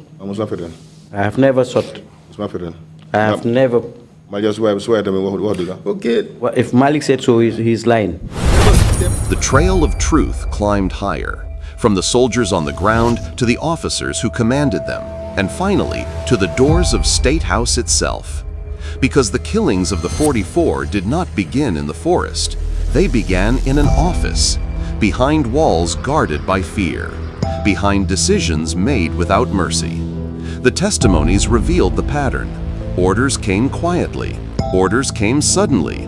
Orders came without explanation. And once they arrived, no one questioned them. The junglers obeyed, because disobedience meant death. And in that system, loyalty was not a choice. It was survival. The lead council followed the chain patiently, connecting every statement, every confession, every contradiction. He asked again, who instructed your team? Who told you the migrants were enemies? Who labeled them as a threat? Who gave the final authorization? And the answers, though whispered, pointed one way. The order came from State House, from the commander-in-chief of the junglers, from the man whose voice controlled life and death in the Gambia. The soldiers did not say his name, but their fear said it for them.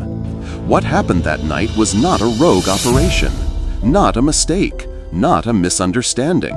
It was an execution, planned, directed, and approved by the highest authority in the country. A decision taken far away from the sea, far away from the forest, far away from the sweating hands that pulled the triggers. A decision made in comfort, acted out in blood.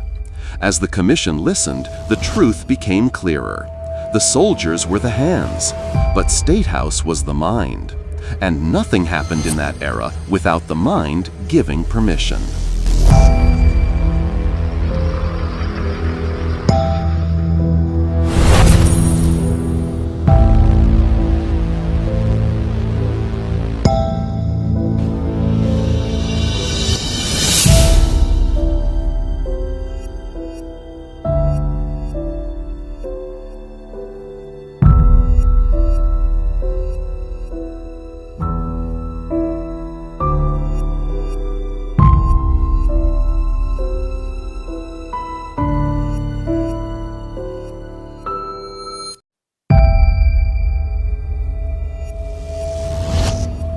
The Ghanaian migrants were never criminals, never terrorists, never a threat.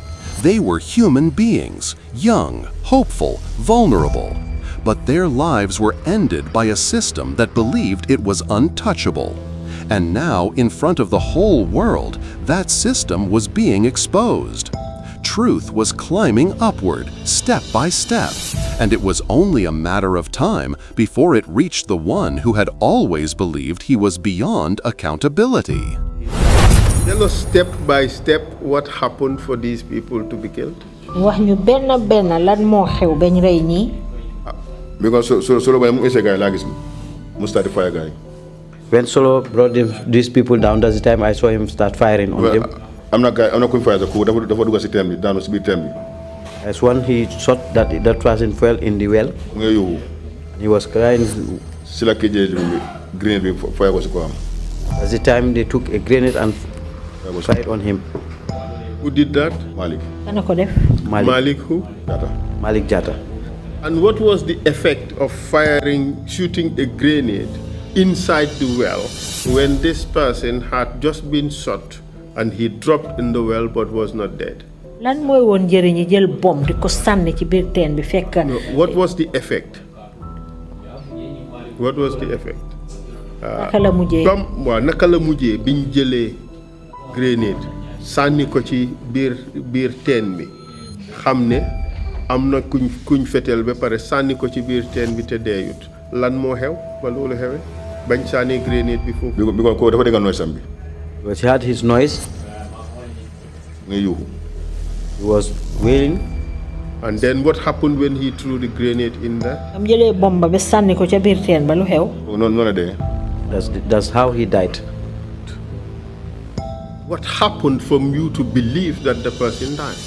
Lana xew ba tax ngeen gëm ne koku dé na kiñ sanni ci teen bi dé na. Because after ken degot yu hombi. At the end nobody heard him screaming again.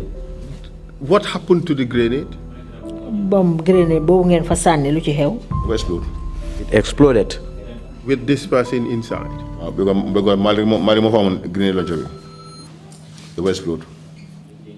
And after that explosion, did you hear any movement again or any cries inside that well? Ba ngeen sanné bombe ba paré na dégg ngeen ben yëngatu wala ben joy ci biir teen bi. How did you really feel that this person already shot and has been dropped in the well? A grenade is thrown inside the well. That explosion, how did you feel? Légui yow lo yek nit ki mu ngi ni fétel nañ ko ba paré sanni ko ci biir teen bi gannaaw lu tam ñu dal di jëlaat benen bom jam ko ko. It was not normal.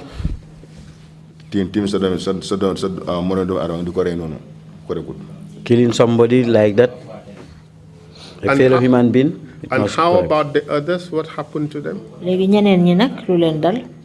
Ñoo xamna ñom sa ñom duñ ko feel way xam nga rek man that day sama pose my such kind of things in so maybe for the others they will not even feel it, but for me that was my first time seeing those kind of things. And what happened to the 8 other people? 8 other West Africans? Yeneen juroom ñett ñi ngeen jàppoon nak ñoom lu ci xew? ñu leen bunu bo. They were taken to Bundung Bohol? No. I am talking about this particular occasion. In your vehicle were 10 people. You told us that one escaped. And one was shot and pushed inside the well. Wow. And the person was screaming. Then a grenade was dropped in the well by Malik, and it exploded. Malik Jata dal di jël bomb sanni ko ci biir teen bi mu dal di explode. What happened to the other 8 who were in your vehicle? Légui nak juroom ñetta ci dess ñoom lu leen dal? They brought them down and killed all of them. How was the killing done? Naka lañ leen reyé? Because that's how my vehicle was just stopped parked this way. This is the distance. And then what happened? Because solo mo ñoo rek ak ñom Malik Jata gañu boob rek yobu rek fatel rek gaay sanel. They will just come and pick. Even from the house mo bi da nga ñu boom comme sort sana here. They just shot and threw them.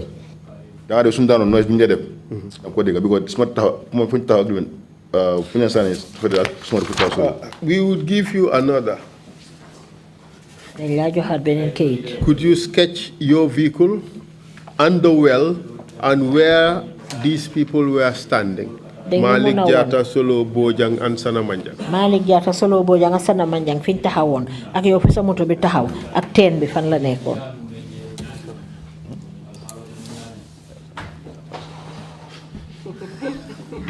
Mr. Witness. Sir?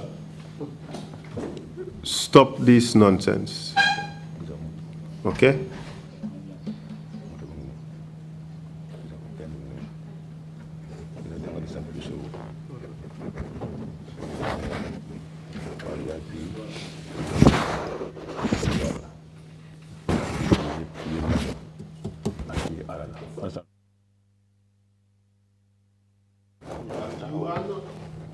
are not testifying before Mr. Kambi. You are testifying before the commission. You understand? Yes, sir. Thank you. And sign and date the document.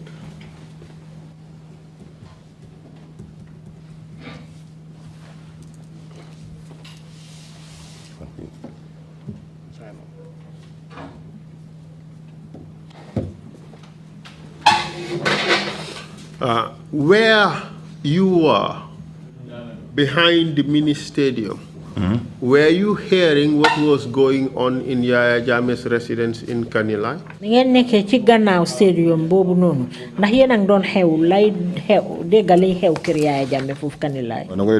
Yes, we used to. What were we you used to hear it. Music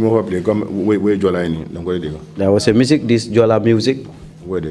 So, we usually hear it. So what was going on in Kanilai at that time? xanaa jamono boobu lan moo doon xew Kanilai. There was a Bukarabu at the main compound there. So at the forest you were hearing this Bukarabu going on? Kon ba nga nekkee ci àll ba yéen a ngi dégg Bukarabu bi tëgga. Yes, we used very clearly. mu ngi leeroon nañ. We used to hear the drums and the whistle. And while these festivities were going on in Yaya Jammeh's home in Kanilai, what were you people busy doing? ba xumbeel bi doon xew ca dëkkuwaay Yaya Jammeh foofa Kanilai yéen lan ngeen doon def jamono boobu.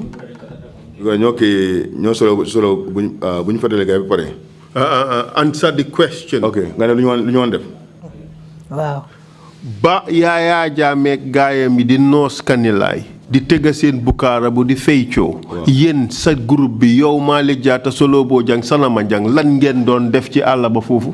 That's the time they were killing the Ghanaians. And in your vehicle, all the other 8 were also executed. Was it Solo alone or was it the group? Solo was there, Malick Jatta was there, and Sanneh Manjang. Solo was the senior man there. You don't have to answer this question. You have a right not to incriminate yourself. But if you lie also, the commission may take that against you.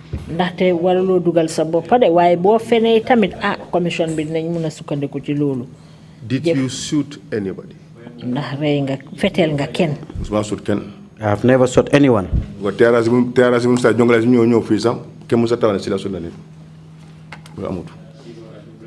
Since the TRRC started, all junglers came here.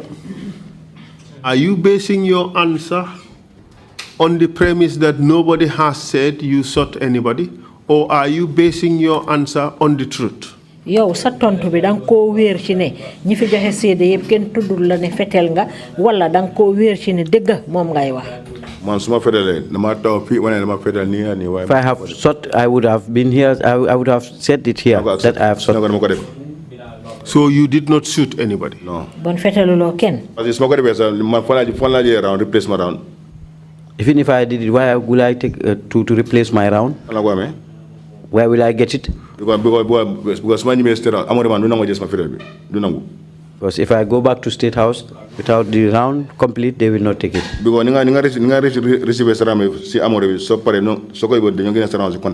the way you receive your round at the Amori, that's the same way you should return it, and it should be counted. My friend, you went on a state authorized operation, correct? Why da ngeen demone ci liggéey bo xamné ñom ñoo la ko santa. Just answer my question. You went on a state authorized operation. True or false? So this issue of expending a round or a bullet was a non-consideration.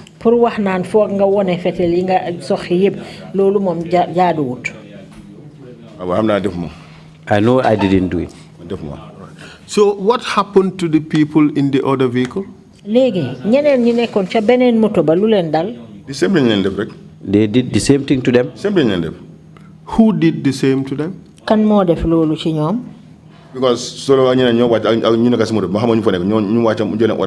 know those who were at the same at that other vehicle. But Solo gave them order to shoot them. And what happened to them? They killed all of them. And they threw them inside the well. Okay.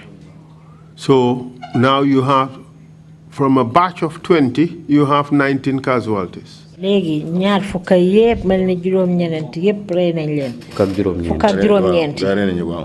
they killed all of them. And then what happened after that? And Solo said, let's go back home. And then? And then? And we spend the night. Take it step by step. Stop jumping. Okay. Yes, and where did you go? We went back to Kanilai. And then what happened when you arrived in Kanilai? And Solo entered in the compound and said that he is going to the HE. To do what?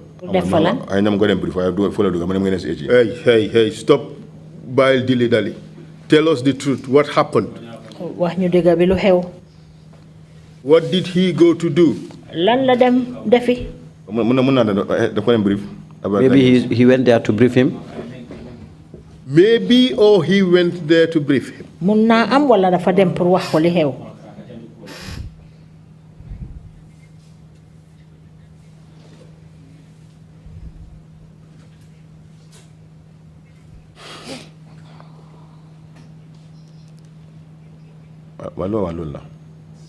What you said is that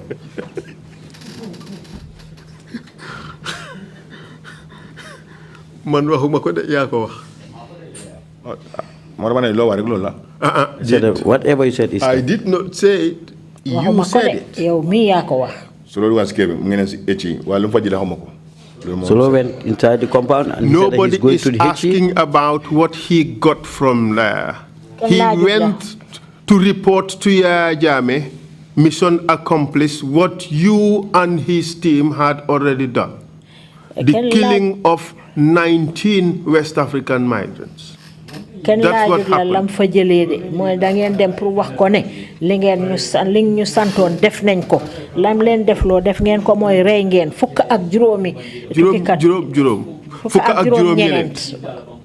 True or false?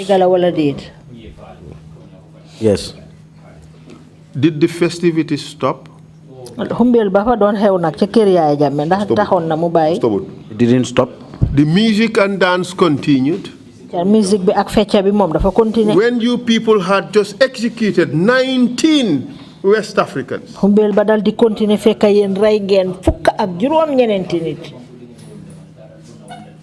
That's what happened. What? What you said is true.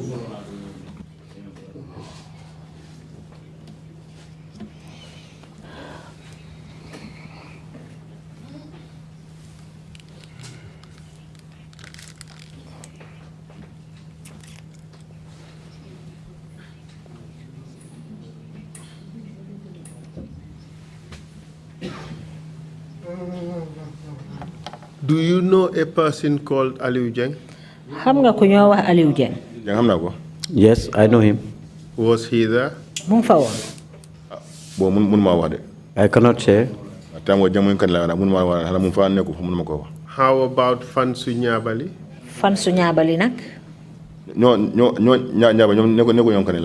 Those Nyabali people, they were not in Kanilai.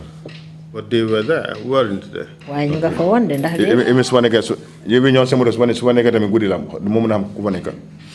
How about Oya? Omar Jallo? No idea. I don't have any idea about it. I must have an idea to you. Well, how did you feel when you returned to Kanilai, having witnessed the most terrible crime that had happened in the country up to that period, and you went back to music and dance and that's tafar gu ñaaw bi nga xamne jamono joju xew-xew bu xew Gambia bobu mo ci gëna ñaaw ngeen def ko ba pare dal di dem téwé ji nak ay fecc ak ay musique lo yek jamono man kéro lu gëna sama yaram sa bari na. I lost a lot. I thought about a lot. How about Yaya Jammeh? Did he participate in the festivities? Yaya Jammeh ndax mu ngi bokkon ci xumbel bobu doon am. He was not there. He was not participating in the dancing? Bokkuton ci fecca gi. But the dancing was happening in his residence. Waye nak mu ngi doon xewé biir dëkkuwaayam.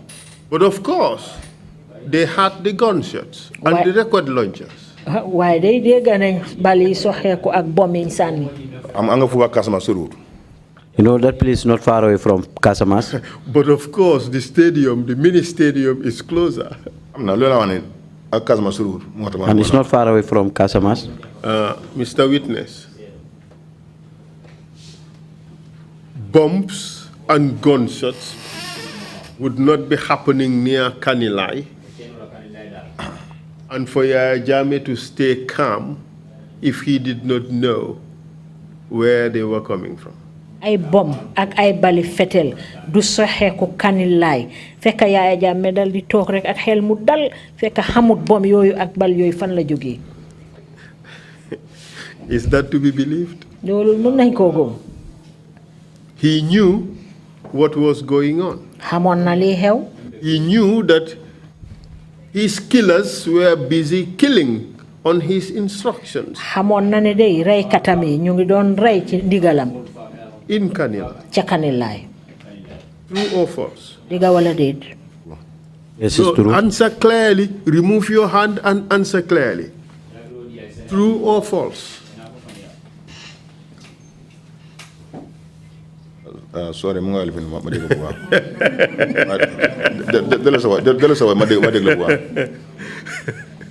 Mr. Witness.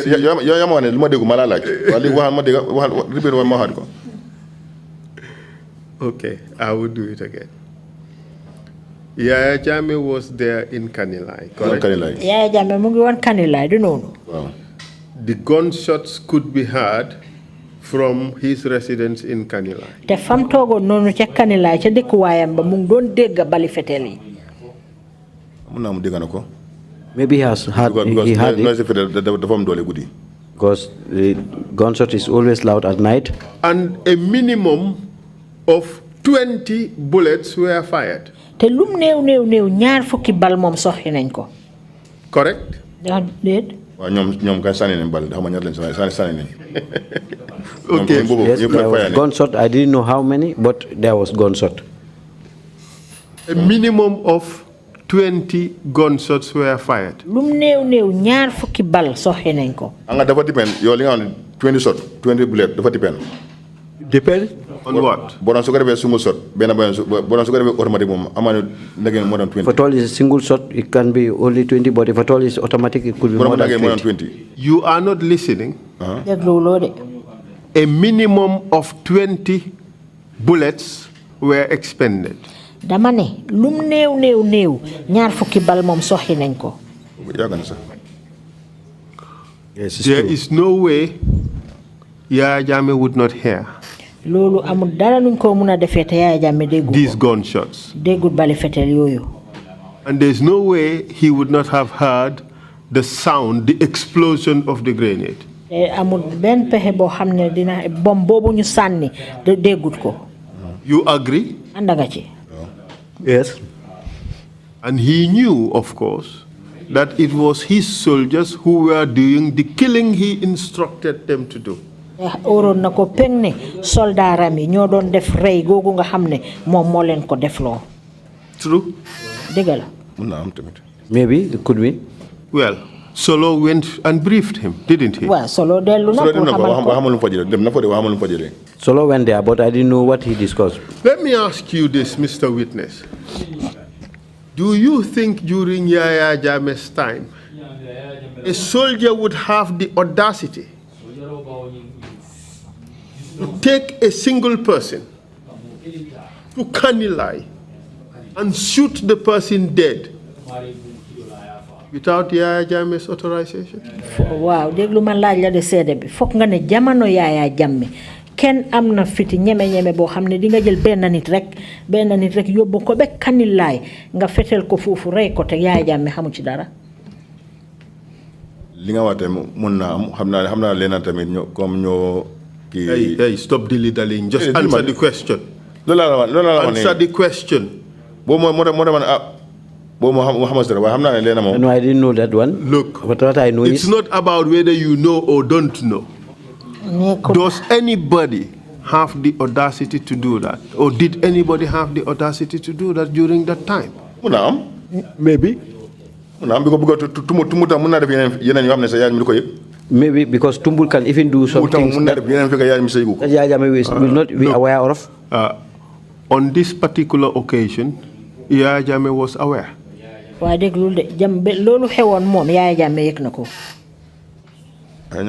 you know that Yaya Jammeh was aware.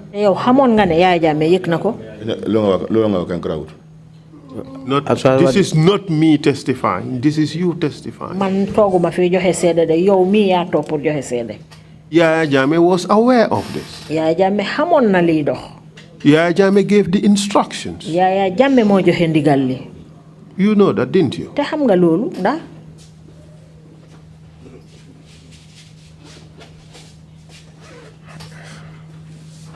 You are scared to say the truth. I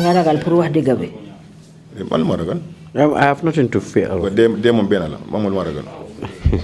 you're not here to die. So tell us the truth. Yaya Jammeh was aware. He was the one pulling the strings. He gave the orders. That one I didn't have any idea. I know that Tumbul is the one who gave the order, and I don't know where Tumbul picked this order from. From where would Tumbul get the orders? Tumbul knew, but Mr. Witness, you playing games. You knew that Tumbul would only get these orders from Yaya Jammeh.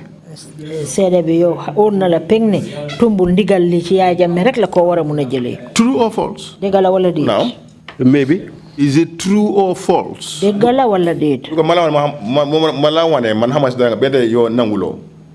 because I'm telling you that I didn't know anything, but still now you said. Along the way, Solo Bojang was speaking to Yaya Jammeh, wasn't he? So obviously, it must have been about that particular operation, wasn't it? That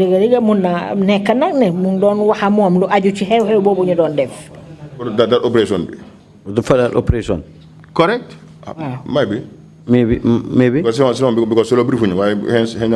and you went up to Yaya Jammeh's backyard to do these killings of 19 people.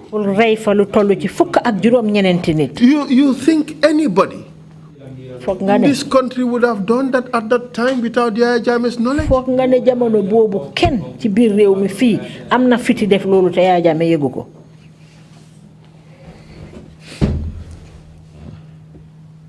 You're just shaking your head. Answer the question.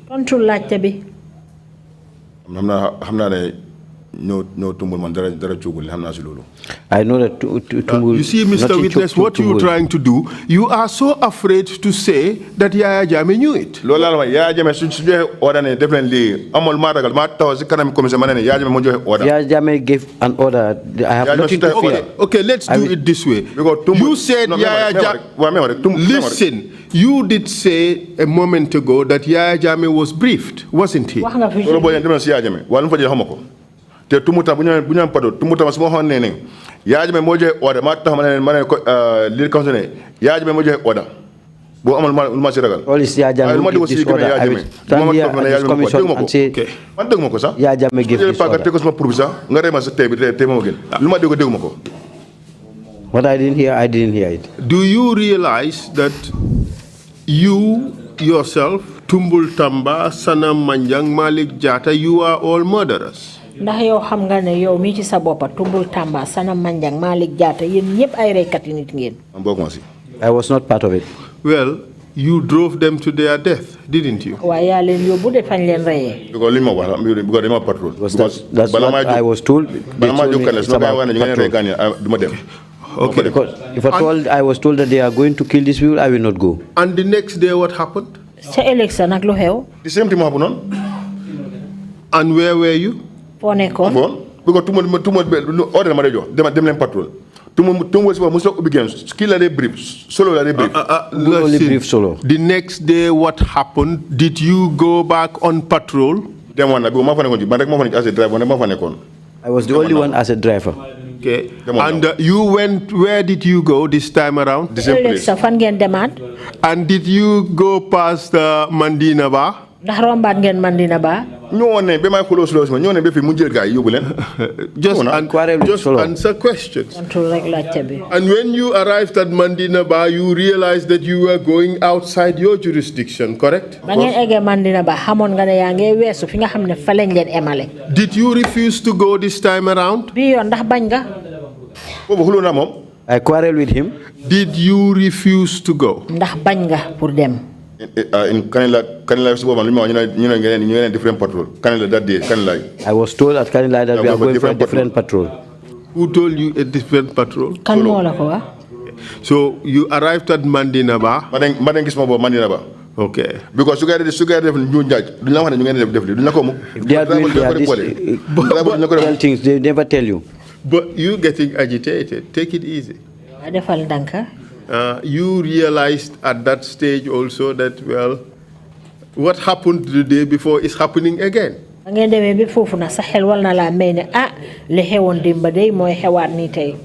man that day, first day, for the first day, I thought that it is finished. That's what I mean. Why that is always operation. Do you not talk one in a deal? Do you not camouflage and we are going for patrol. What they usually camouflage with that day, Solomon and you different route, you patrol. Men you translate to film nekani. What they usually camouflage us is that we are only going for a patrol, but they never tell us that we are going for to do these things. Mr. Chair, it's 2:15. I got carried away. I'm sorry. We overran the time. Perhaps this is a point we should stop for lunch, and then we would come back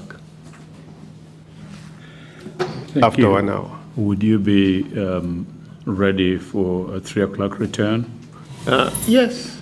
Okay, fine. If you're going to do that, then thank you. But it is frightening and shocking.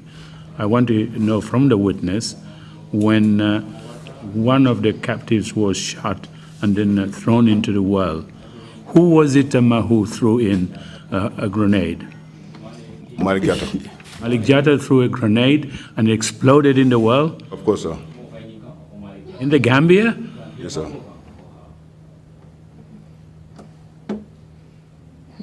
We will come back at 3 o'clock. As the testimonies climbed closer to the top, something began to shift. The silence that once protected the powerful started to break. Soldiers who once stood proudly behind the system now tried to step away from it. Men who once obeyed without hesitation now refused to carry the blame alone. Because when truth finally rises, it becomes heavier than fear. The lead counsel grew firmer, sharper, more relentless. These were no longer simple questions. They were arrows aimed at the heart of the truth.